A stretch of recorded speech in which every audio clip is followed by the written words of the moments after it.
Ibu bapak, saudara-saudari yang terkasih, para romo, frater, dan para suster yang dikasihi Tuhan. Dalam episode ke-7 ini, dengan tema bahwa kita semua dipanggil menuju kesempurnaan, Bapak Kardinal mengajak kita untuk membiarkan diri kita dibaca oleh firman Tuhan mengenai beberapa perikopa. Gereja dipanggil untuk tidak mengalami keraguan-raguan, tapi juga memiliki iman yang kuat. Keraguan-raguan, kebimbangan terjadi karena 3 hal yang sudah diutarakan dalam episode sebelumnya. Dan secara khusus dalam episode ini, Bapak Kardinal mengajak kita untuk melihat perikopa mengenai orang muda yang kaya. Dibandingkan antara Injil Matius dengan Injil Markus. Yang menarik bahwa dalam bekasannya bagi jemaat Matius, ajakan dari Tuhan adalah menuju kesempurnaan. Mengapa kesempurnaan? Karena jemaat Matius saat itu adalah jemaat Yahudi. Mereka yang terkucilkan dan tidak bisa beribadat di bait Allah. Maka kepada jemaat Matius menyampaikan bahwa menjadi murid Yesus berarti tidak hanya melakukan apa yang dikatakan Taurat, tetapi mengikuti setiap firman Tuhan dan ajaran Tuhan Yesus untuk menjadi sempurna. Ajakan hidup yang sempurna juga berlaku bagi kita sekalian, bagi saya dan Anda.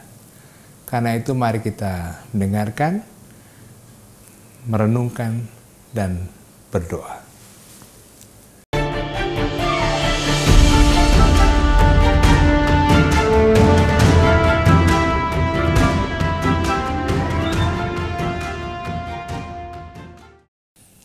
Saudari-saudaraku yang terkasih, supaya percakapan kita bisa sambung, karena kita akan mengakhiri bab yang ketiga dan mulai bab yang keempat, saya ingin mengulang lagi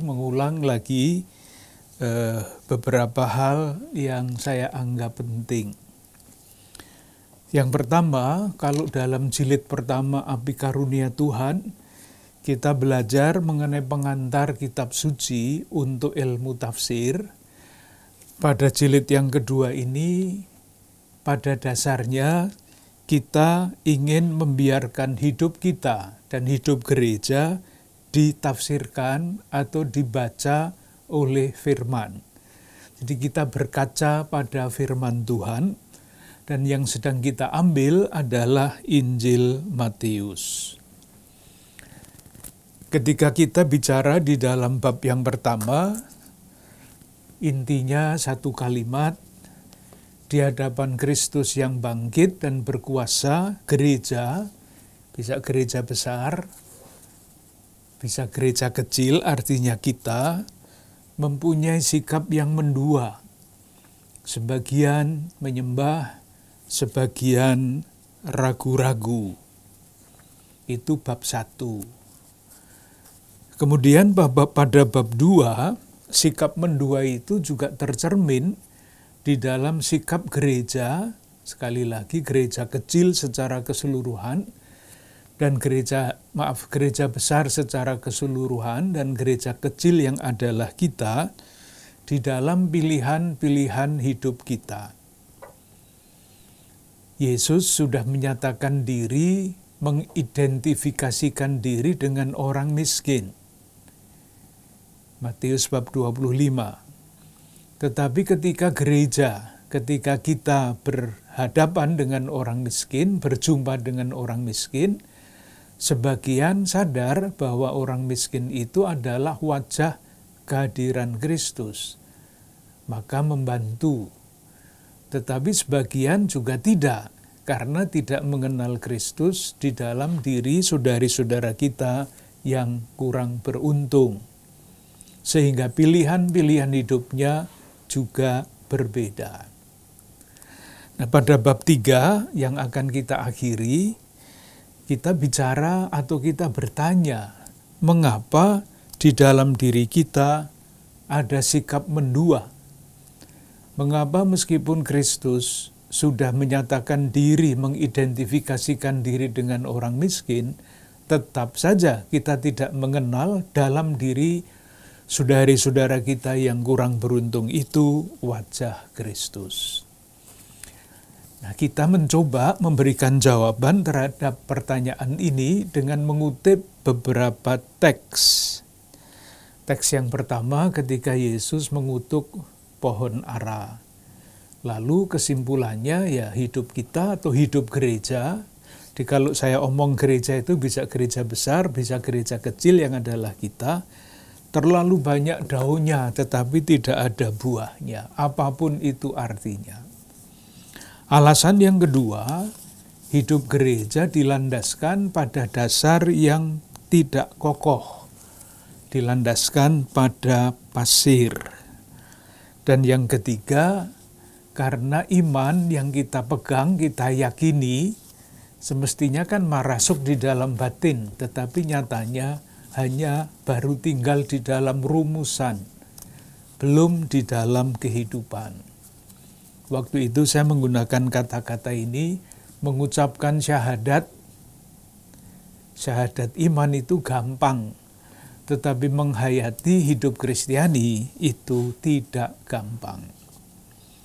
Lalu kita bertanya lagi, lalu demikian, kok bisa hidup gereja itu seperti itu?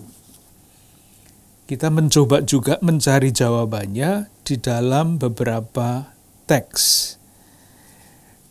Mengenai pernikahan raja, kok bisa diundang oleh raja tidak mau datang? Jawabannya karena terikat pada hal-hal yang selalu biasa. Waktu itu saya menggunakan istilah tidak percaya, tidak memberi kesempatan kepada Tuhan untuk membuat kejutan-kejutan di dalam diri kita. Sesuatu yang mengejutkan kita dan membuka jalan yang baru. Alasan yang kedua, kisah mengenai talenta, perumpamaan tentang talenta yang sudah dimodifikasi oleh Matius karena takut. Dan yang ketiga, perumpamaan tentang penabur benih. Nah, kita sampai ke situ. Apa yang membuat hidup kita itu dasarnya tidak kuat dan sebagainya. Ini yang akan menjadi pengakhir dari bab ketiga. Kita lihat Injil Matius bab 13 mengenai perumpamaan tentang benih.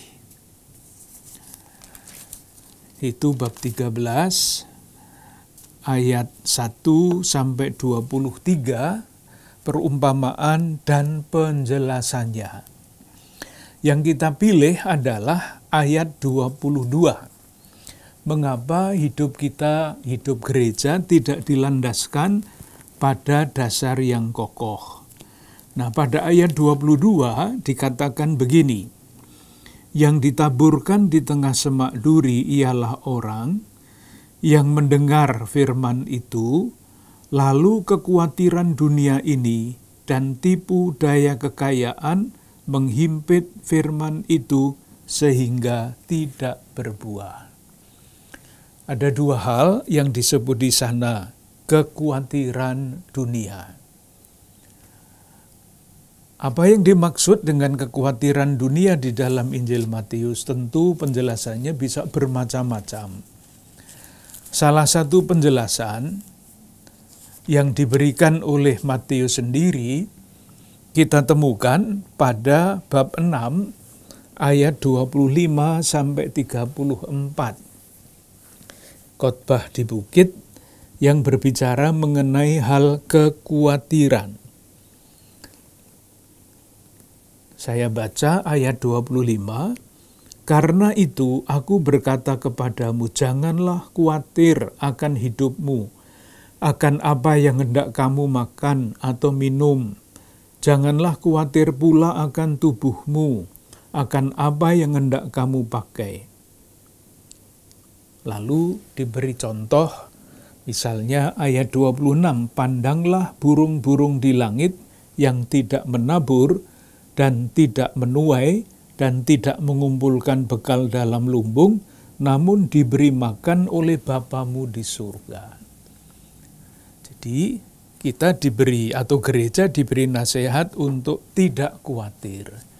Nah, pertanyaannya, apa itu artinya tidak khawatir? Kita bisa menafsirkannya dengan pengalaman-pengalaman kita sendiri. Khawatir itu kan bagus juga ya. Kalau kita tidak pernah khawatir bahwa kita nanti kalau ujian tidak lulus, kita tidak akan belajar. Oleh karena itu, kita mesti memahami dengan baik apa yang dimaksudkan oleh Matius, oleh Yesus, jangan khawatir. Sekali lagi, khawatir itu bagus kalau terukur. Artinya terukur, antara lain tidak membuat kita kehilangan harapan dan tetap percaya kepada yang menyelenggarakan kehidupan ini. Itu khawatir yang terukur. Yang dimaksudkan di dalam teks ini adalah kekhawatiran yang tidak bagus. Artinya, secara sederhana nanti silahkan memikirkan sendiri, kekhawatiran sedemikian rupa seolah-olah segala sesuatu itu hanya tergantung pada diri sendiri. Tidak tergantung pada orang lain, apalagi tergantung pada Allah. Kekhawatiran seperti itu yang dipersoalkan di sini dan dinasihatkan di sini. Jadi misalnya, ketika kita membaca yang tadi sudah kita baca ayat 26, kita diajak untuk melihat burung-burung yang tidak menanam, yang tidak menanam, tidak mengumpulkan di lumbung, tetapi diberi makan oleh Bapa. Kita mesti bertanya apakah burung itu hanya diam saja, tidak terbang kemana-mana mencari makan. Kan dia terbang kemana-mana mencari makan. Oleh karena itu, tidak khawatir itu artinya bukan tidak bekerja keras. Seperti burung itu tidak khawatir memang, tetapi dia bekerja keras kemana-mana mencari makan sehingga mendapat makanan yang cukup untuk dirinya dan untuk anak-anak burungnya, misalnya. Demikian juga yang lain-lain. Dan yang sangat penting bagi saya sekurang-kurangnya, ketidakkhawatiran itu syaratnya adalah yang kita baca pada ayat 33 dari hal kekhawatiran ini. Dikatakan begini, tetapi carilah dahulu kerajaan Allah dan kebenarannya, maka semuanya itu akan ditambahkan kepadamu. Ini syaratnya, orang tidak khawatir dengan macam-macam hal, sehingga kehilangan kegembiraan, kehilangan harapan, dan sebagainya. Mencari kerajaan Allah. Siapa yang harus mencari kerajaan Allah? Bukan seorang demi seorang. Kita pernah mengatakan bahwa Injil Matius itu ditujukan kepada gereja. Itu artinya banyak orang, itu artinya kita semua, murid-murid Kristus. Lalu jalan pikirannya kan bagi saya sederhana ya. Kalau semua warga gereja, lingkungan, paroki, wilayah, keuskupan, gereja universal, sungguh-sungguh semua mencari kerajaan Allah, kita tidak perlu khawatir akan apapun. Karena apa? Karena kerajaan Allah adalah kerajaan cinta kasih. Kita masih ingat doa yang diajarkan Yesus pada bab 6 menurut Matius ayat 10, datanglah kerajaanmu, jadilah kehendakmu. Kehendak Allah itu apa? Kalau bukan kebaikan seluruh umat manusia. Nah, kalau orang-orang sungguh mencari kebaikan, kesejahteraan seluruh umat manusia, maka memang kita tidak perlu khawatir. Karena semua orang mencari dengan dorongan kasih, kerajaan kasih, mencari kerajaan Allah, itu artinya mencari kesejahteraan bersama. Moga-moga jelas maksud saya. Jadi nasihat Yesus jangan khawatir itu jangan ditafsirkan, masa ini Yesus tidak tahu bahwa kekhawatiran itu ada di dalam setiap orang. Yang dimaksudkan jangan khawatir adalah jangan khawatir sampai kehilangan kegembiraan, sampai kehilangan harapan, dan kemudian karena apa? Karena meminggirkan orang lain, dan akhirnya meminggirkan Allah. Nah, kalau begitu kekhawatirannya bisa dibayangkan. Akan sangat mencemaskan dan akan sangat menghilangkan harapan. Nah, kalau seandainya, ini kritik terhadap gereja, terhadap kita semua, seandainya semua warga gereja dimanapun dia berada bersama-sama memikirkan, mencari kerajaan Allah, lalu kehidupan sejahtera itu akan tercapai. Gambaran yang paling gampang mana? Gambaran yang paling gampang kita pasti ingat Kisah Para Rasul bab 4 ayat 32 sampai 35. Itu gambaran gereja kecil yang sungguh-sungguh semuanya mencari kerajaan Allah. Membiarkan dirinya didorong oleh kekuatan kerajaan Allah. Kita baca ya, bab 4 Kisah Para Rasul ayat 32 sampai 35. Adapun kumpulan orang yang telah percaya itu, mereka sehati dan sejiwa, dan tidak seorang pun yang berkata bahwa sesuatu dari kepunyakannya adalah miliknya sendiri, tetapi segala sesuatu adalah kepunyaan mereka bersama. Dan dengan kuasa yang besar, rasul-rasul memberi kesaksian tentang kebangkitan Tuhan Yesus Kristus, dan mereka semua hidup dalam kasih sayang yang melimpah-limpah. Sebab itu, tidak ada seorang pun yang berkekurangan di antara mereka. Karena semua orang yang mempunyai tanah atau rumah menjual kepunyaannya itu, dan hasil penjualan itu mereka bawa. Mereka letakkan di depan kaki rasul-rasul, lalu dibagi-bagikan kepada setiap orang sesuai dengan keperluannya. Tentu banyak hal yang harus dimengerti dengan baik, jadi misalnya tidak semua orang akan menjual rumahnya dan ladangnya dan tanahnya dan sebagainya, tidak.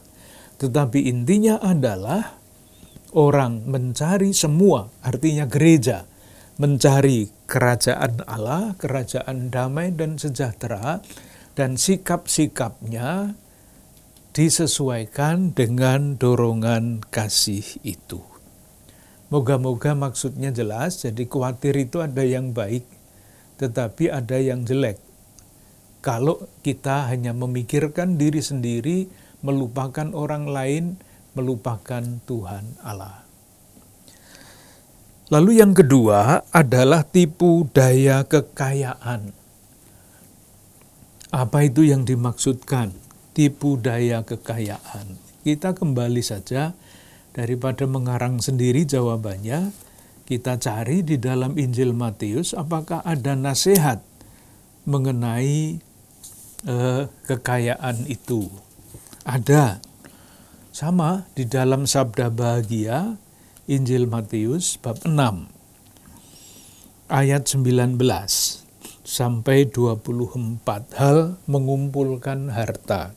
Ayat 21, karena di mana hartamu berada, di situ juga hatimu berada. Karena di mana hartamu berada, di situ juga hatimu berada. Di situ juga hatimu berada. Jadi tipu daya kekayaan.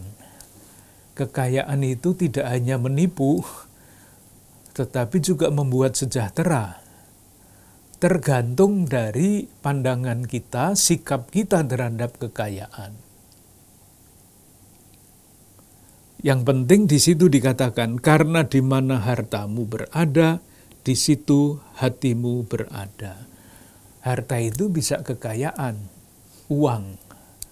Tetapi harta itu juga bisa lain, kebajikan. Ketika kita membuat semacam skala prioritas nilai ya, kekayaan rohani, kekayaan jasmani, kekayaan budaya, kesetiaan itu kan juga kekayaan. Mau ditempatkan di dalam skala prioritas yang mana? Kalau harta saya yang uang, yang artinya uang, saya tempatkan pada nomor 1, ya itulah hatimu yang ada di situ itu, di dalam uang itu. Tetapi kalau harta saya itu bukan uang, tetapi kesetiaan, dan itu kita tempatkan pada nomor 1, ya hatiku di dalam kesetiaan itu. Artinya baik. Ayat 24 kuncinya ada di situ. Ayat 24 kalimat yang terakhir. Kamu tidak dapat mengabdi kepada Allah dan kepada Mamon. Itu kuncinya. Jadi yang dipermasalahkan di sini bukan yang tadi saya ceritakan, harta yang adalah kesetiaan, harta yang adalah kejujuran, bukan itu. Tetapi harta yang namanya kekayaan, yang namanya uang. Dan di sini tidak disebut uang, karena kamu tidak dapat mengabdi kepada Allah, jelas, dan kepada Mamon. Tidak dikatakan kepada uang. Karena apa? Karena yang namanya uang itu bukan karena hanya jumlahnya sekian, tetapi yang disebut uang itu, di sini disebut mamon. Mamon itu sama dengan iblis, sama dengan setan. Representasi keserakahan dan ketamakan. Jadi, kalau mengabdi Allah itu jelas. Kalau mengabdi mamon, itu artinya, kalau dibalik, kalau mengabdi Allah, mengabdi kepada Allah itu kan jelas ya. Saya mengabdi kepada Allah, Allah mencintai saya. Tetapi kalau mengabdi mamon yang namanya iblis tadi, bukannya saya mengabdi mamon lalu mamon mencintai saya. Kebalikannya, mamon memperbudak saya. Itu yang dimaksudkan dengan tipu daya kekayaan. Beda ya, kalau saya mengabdi Allah, sekali lagi Allah pasti mengasihi kita dalam kasih setianya yang tanpa batas. Allah tidak memperbudak kita, nggak ada Allah memperbudak itu. Tetapi kalau mamon, saya mengabdi mamon nggak ada yang mengasihi saya. Mamon itu memperbudak saya. Itulah jawaban yang terakhir dari pertanyaan, kok bisa hidup kita itu dangkal? Kok bisa hidup kita itu tidak berbuah? Ya karena alasan-alasan begini-begini ini. Moga-moga jelas. Dengan demikian kita selesai dengan bab yang ketiga. Sekarang kita mulai dengan bab yang keempat. Kita masih lanjut membiarkan hidup kita dibaca oleh firman Tuhan, dan yang sekarang kita persilahkan membaca hidup kita itu Injil Matius. Di dalam rangka renungan rohani, kita diajak untuk semakin mengenal diri kita sendiri di dalam sabda Tuhan. Mengenal diri kita sendiri bercermin pada sabda. Harapannya ketika kita semakin mengenal diri kita sendiri dengan bercermin pada sabda, ada kehausan untuk diperbaharui oleh sabda. Artinya kita melangkah maju supaya hidup kita tidak terlalu banyak daunnya, tetapi juga ada buahnya. Moga-moga jelas maksud dasar dari rangkaian pembicaraan kita dalam Api Karunia Tuhan jilid kedua ini. Sekali lagi, kalau dulu introduksi kitab suci untuk memahami, menafsirkan kitab suci, sekarang kita membiarkan diri kita ditafsirkan oleh kitab suci. Bab keempat, masih melanjutkan berusaha untuk mengenal diri kita. Apalagi yang kurang di dalam diri kita. Jadi ini sama dengan eksamen konsiensie, penelitian suara hati. Yang akan kita baca, yang akan kita renungkan adalah Injil Matius bab 2 bab 19 ayat 16 sampai 22. Orang muda kaya judulnya. Teksnya tidak panjang, sudah sering kita dengar, meskipun demikian ingin saya baca. Nanti masih akan dibaca ayat-ayat yang penting. Sekarang kita lihat bagaimana dinamika dari kisah yang diceritakan di sini. Bagaimana percakapannya itu maju dan bagaimana percakapannya itu berakhir. Ada seorang datang kepada Yesus dan berkata, "Guru, perbuatan baik apakah yang harus kuperbuat untuk memperoleh hidup yang kekal?" Jawab Yesus, "Apakah sebabnya engkau bertanya kepadaku tentang apa yang baik? Hanya satu yang baik."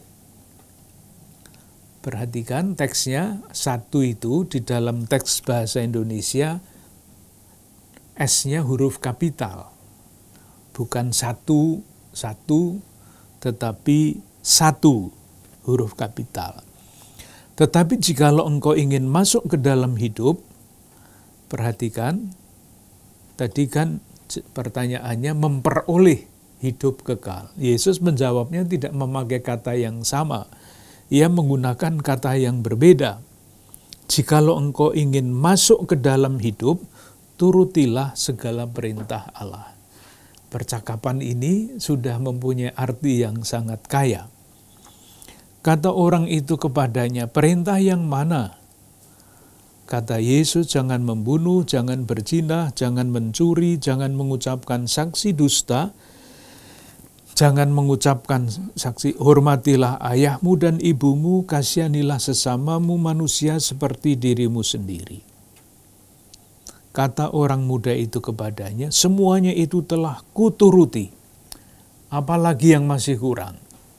Hebat.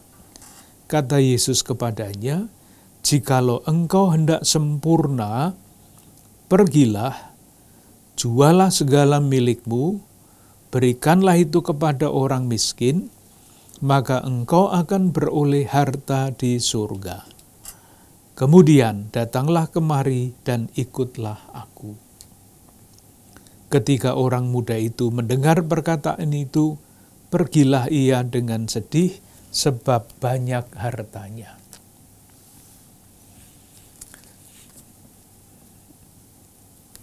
Kita lihat sejarah penafsiran terhadap teks ini.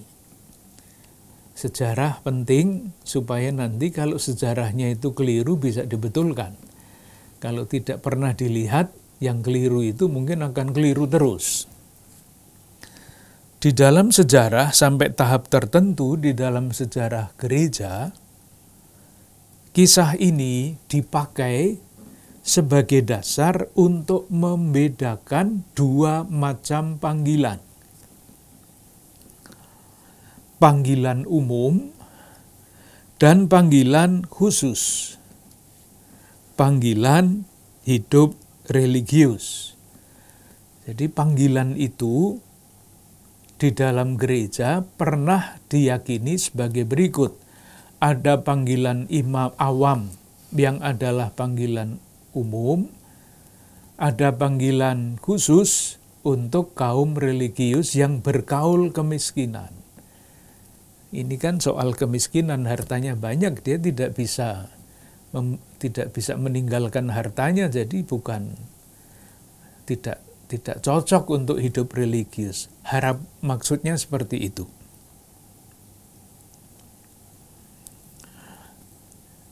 Dari mana penafsiran yang dianggap sekarang dianggap keliru itu muncul? Dari ayat 16. Yang ditanyakan adalah untuk hidup kekal, orang perlu apa?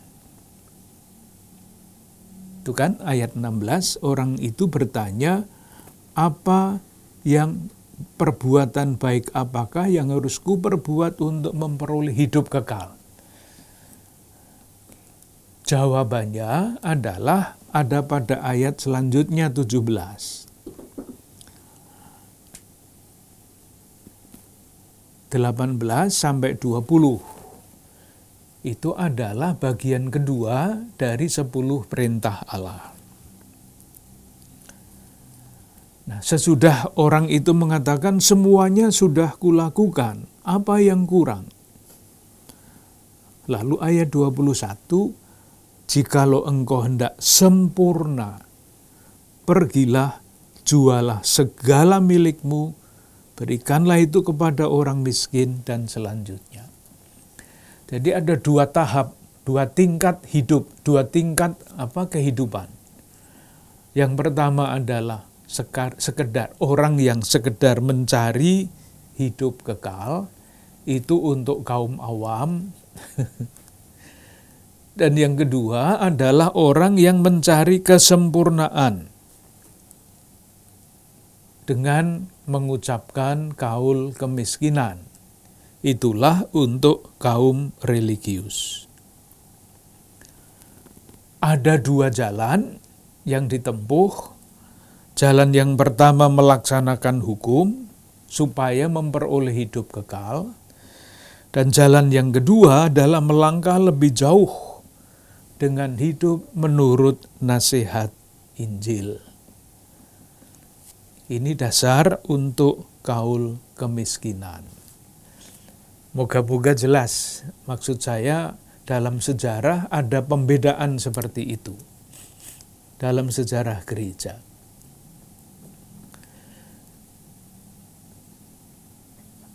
Nah, sekarang kita mau mencoba membuat kritik pendahuluan. Apakah penafsiran seperti itu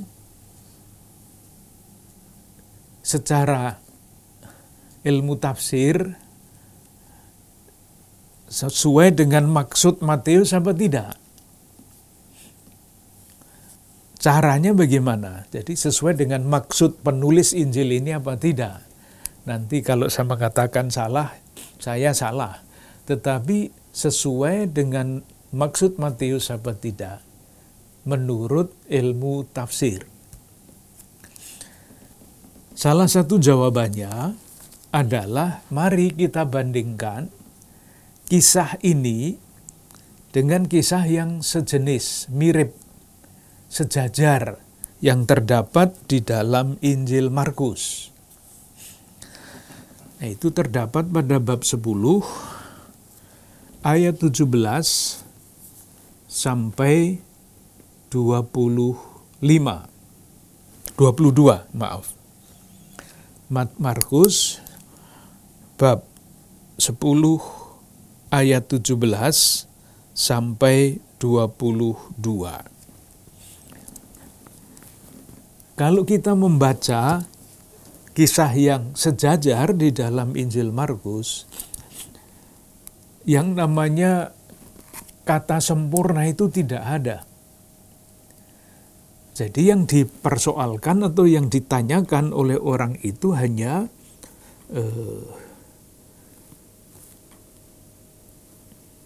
Guru yang baik, apa yang harus ku perbuat untuk memperoleh hidup yang kekal? Sudah, itu saja. Yesus tidak di dalam Injil Matius, di dalam Injil Markus tidak ada tambahan kata-kata Yesus yang menanggapi orang yang bertanya itu. Kalau kamu ingin menjadi sempurna, jualah milikmu. Itu tidak ada di dalam Injil Markus. Dengan demikian, menurut ilmu tafsir yang pernah kita pelajari dulu, nah dari mana Matius mengutip sabda Yesus itu? Yaitu tambahan. Mengapa Matius menambahkan itu? Ya, karena jemaatnya membutuhkan itu. Dan nanti akan kita tafsirkan sesuai dengan kaidah ilmu tafsir yang biasa. Jemaat Matius membutuhkan kata-kata Yesus itu. Sementara di dalam Injil Markus, jemaatnya tidak membutuhkan itu. Yang khusus di dalam Injil Markus adalah tambahan pada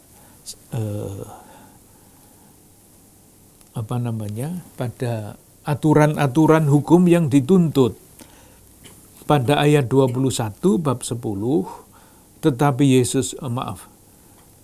bab 19, engkau tentu mengetahui segala perintah Allah dan sebagainya. Kalau kita periksa 10 perintah Allah, kata-kata ini tidak ada.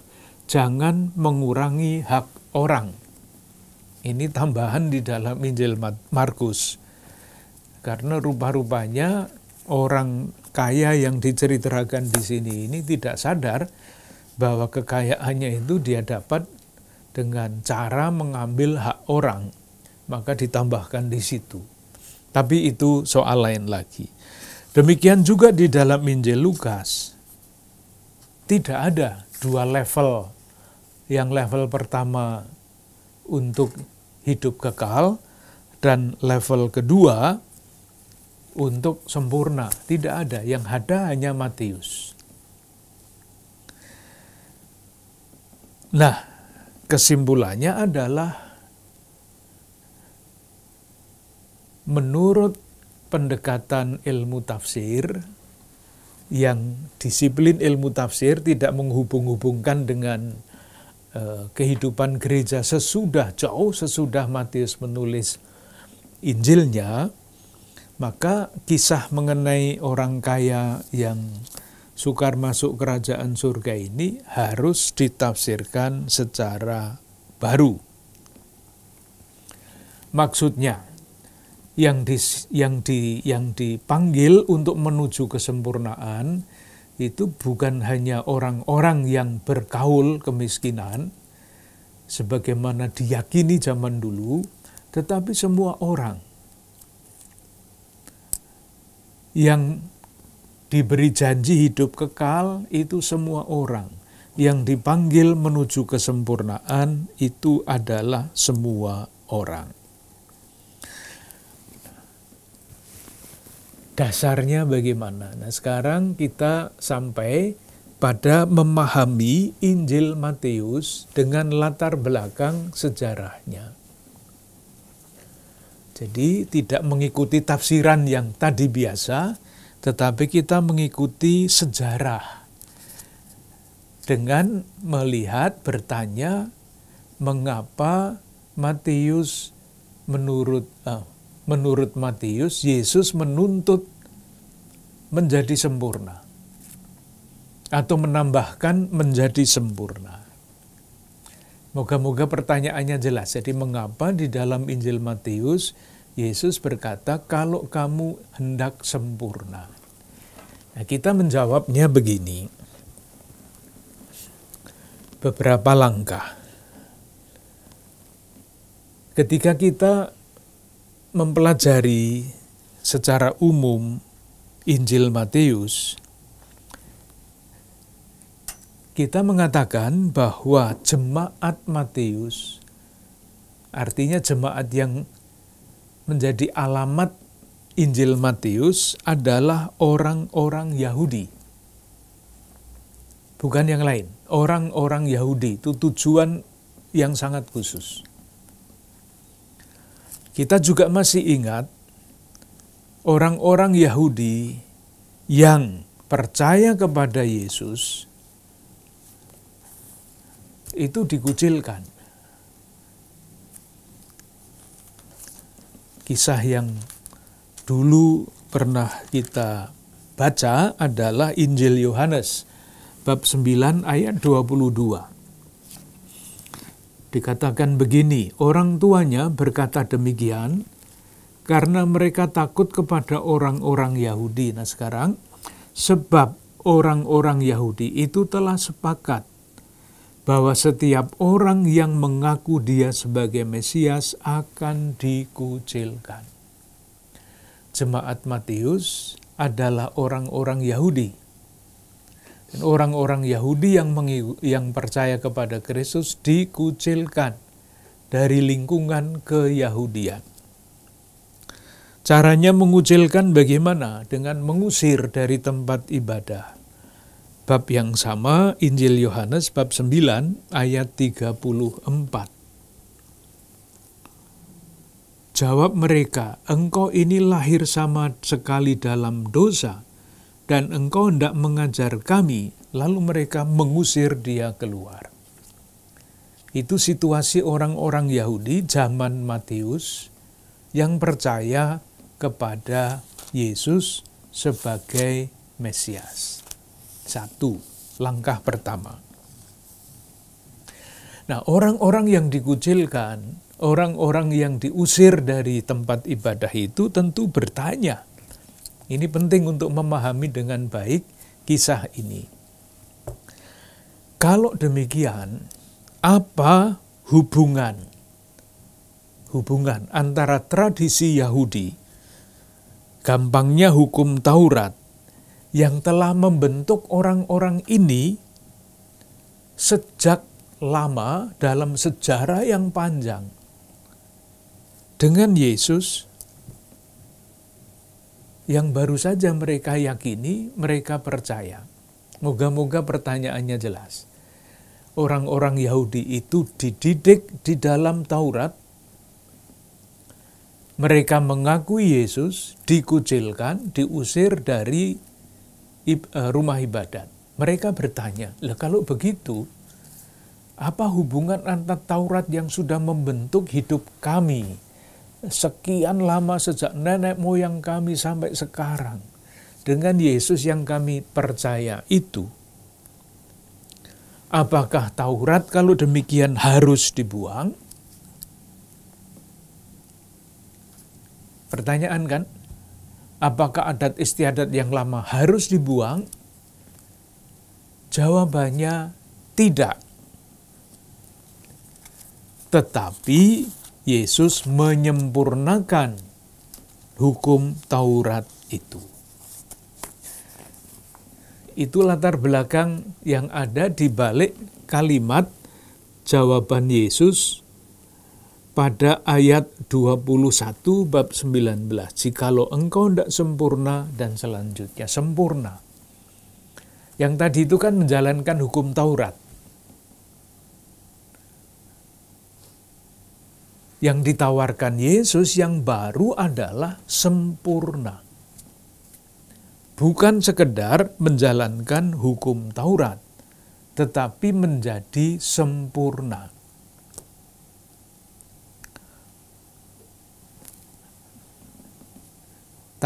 Pertanggungjawabannya bagaimana? Penafsiran seperti itu. Kita baca, kita pakai saja Injil Matius supaya tidak mengarang sendiri. Injil Matius bab 5. Khotbah di bukit. Perhatikan ayat-ayat ini, ayat 21. Ayat 21 ya, dikatakan begini. Kamu telah mendengar yang difirmankan kepada nenek moyang kita. jangan membunuh, siapa yang membunuh harus dihukum. Itu Taurat. Lama. Langsung disusul ayat 22. Tetapi aku berkata kepadamu, setiap orang yang marah terhadap saudaranya, dan selanjutnya. Jadi rumusannya bagian pertama adalah kamu telah mendengar. Itu Taurat lama. Yang tadi ditanyakan, dijawab oleh orang muda itu, semuanya sudah kulakukan. Tetapi aku berkata kepadamu, sesuatu yang baru disampaikan oleh Yesus. Ayat 27. Kamu telah mendengar firman, jangan berzina. Ayat 28. Tetapi aku berkata kepadamu. Ayat 31. Telah difirmankan juga, siapa yang menceraikan istrinya harus memberi surat cerai kepadanya. Ayat 32. Tetapi aku berkata kepadamu. Jadi yang dibandingkan adalah yang lama dan yang baru. Taurat dan Yesus. Moral perjanjian lama dan moral perjanjian baru. Itu yang dibandingkan. Jadi bukan awam dan religius, tetapi moralitas lama dan moralitas baru. Dengan demikian, pesannya sebetulnya adalah supaya umat Matius tidak berhenti pada pelaksanaan hukum Taurat saja, tetapi lebih jauh daripada itu. Jadi tidak ada hubungannya dengan panggilan yang satu lebih rendah daripada panggilan yang lain. Itu kan masih sering menjadi pendapat umat yang sering saya dengar sendiri. Masih belum hilang itu pendapat lama itu sampai sekarang. Meskipun jelas menurut ilmu tafsir itu salah, dan menurut ajaran gereja nanti akan ditunjukkan itu juga salah. Moga-moga jelas. Dengan demikian, kalau kita konsisten membaca Injil Matius, penafsiran lama itu tidak sesuai dengan ilmu tafsir. Itu kebiasaan gereja yang jauh kemudian dipaksakan masuk ke dalam Injil Matius. Nah, sekarang kita baca Matius bab 4, bab 5, ayat 17.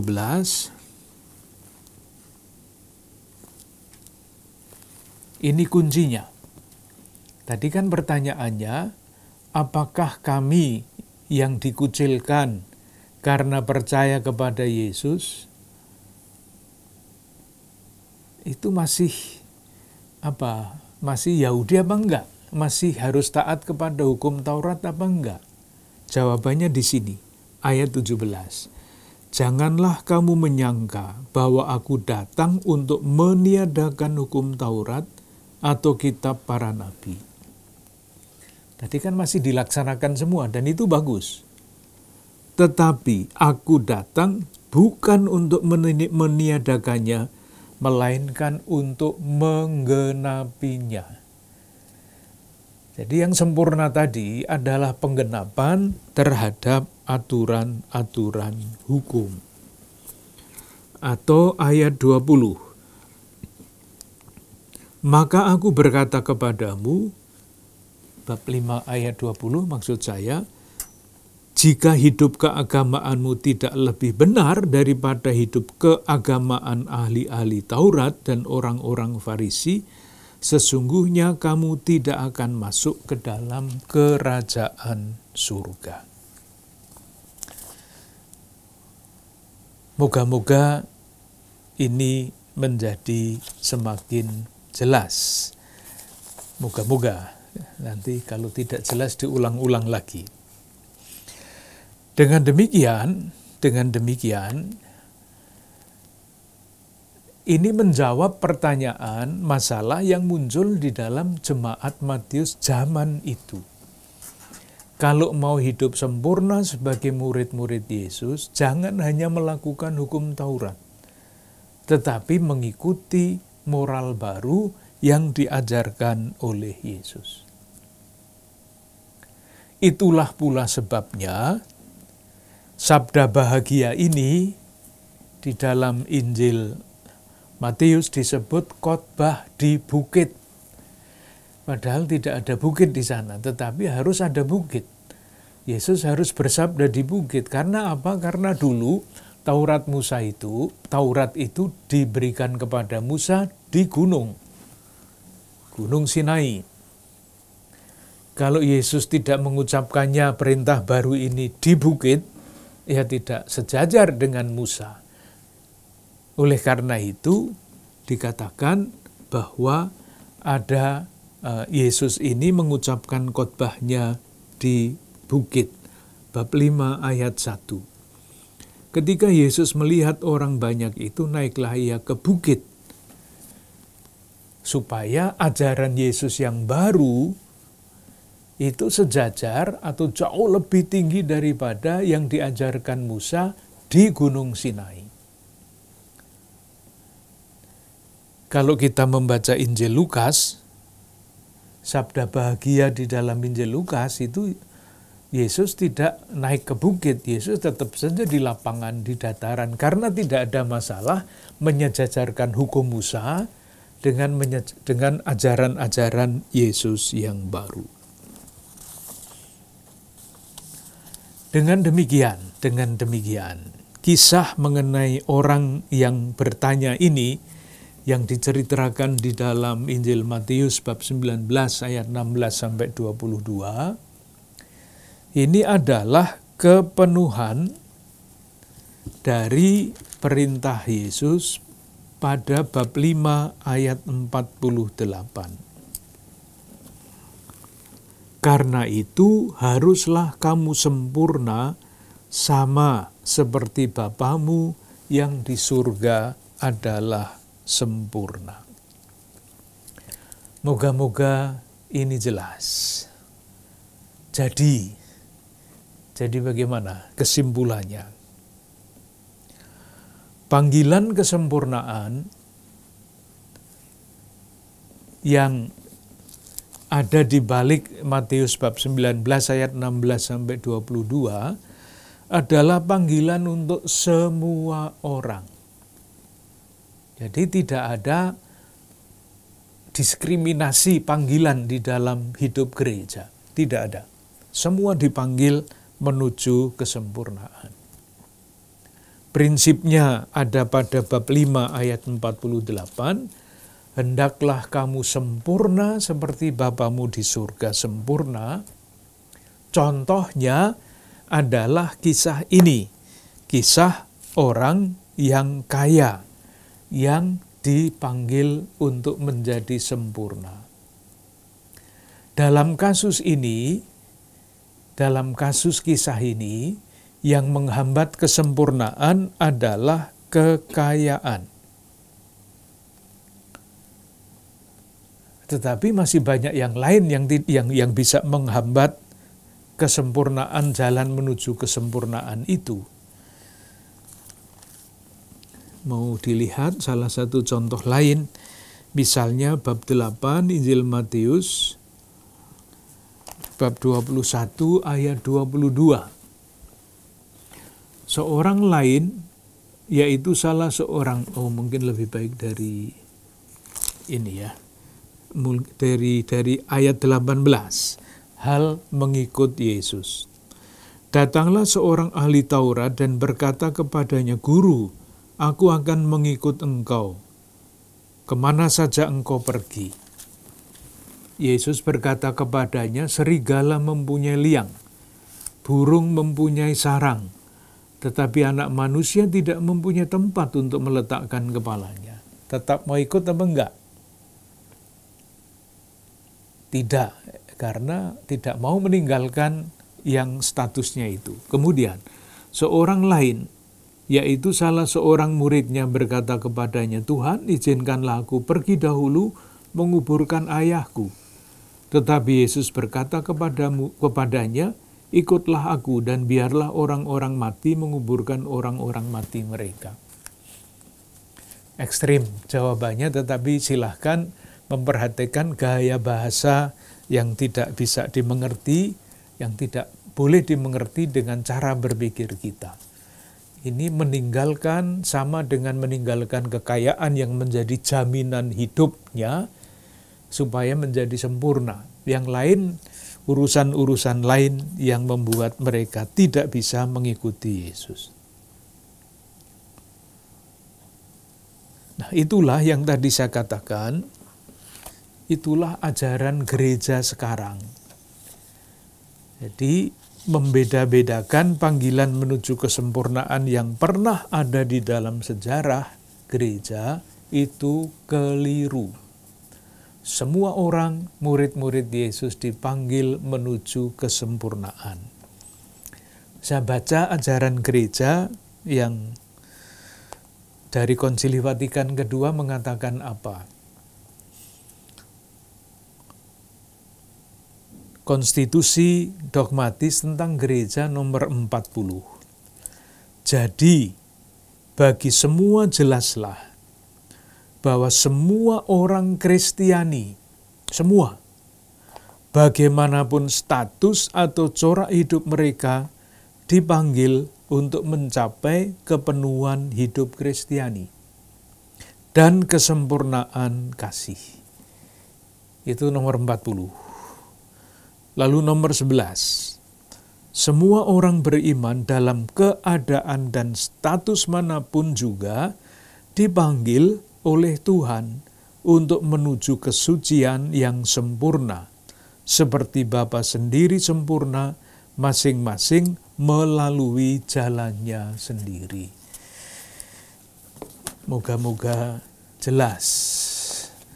Nah, apa yang diajarkan oleh Konsili Vatikan kedua itu ditegaskan dengan sangat jelas dengan contoh-contoh yang sangat konkret di dalam Seruan Apostolik Paus Fransiskus. Ini bukunya, kuning, yang berjudul Bersukacita dan Bergembiralah, panggilan menuju kesempurnaan di dalam dunia modern.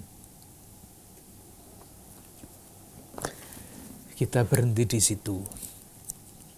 Minggu depan kita teruskan lagi. Terima kasih.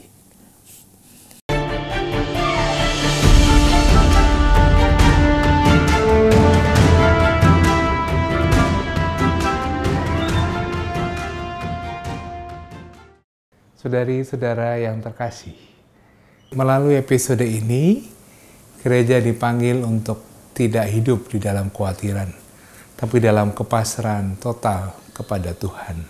Juga kita.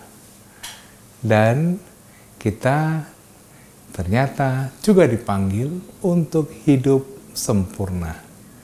Hal itu digariskan dalam ajaran gereja, dalam dokumen Lumen Gentium, bahwa setiap dari kita dipanggil untuk mengalami kesempurnaan hidup Kristiani dan kesatuan cinta kasih. Kita mohon rahmat Tuhan agar di dalam perjalanan hidup kita, iman kita semakin bertumbuh dan berkembang menuju kesempurnaan hidup. Kita mohon berkat Tuhan. Semoga saudara-saudari sekalian beserta keluarga dan komunitas dalam hidup sehari-hari, pekerjaan, pelayanan, senantiasa dibimbing, dilindungi, dan diberkati oleh Allah yang Maha Kuasa, Bapa, Putra, dan Roh Kudus. Amin. Terima kasih, sampai jumpa.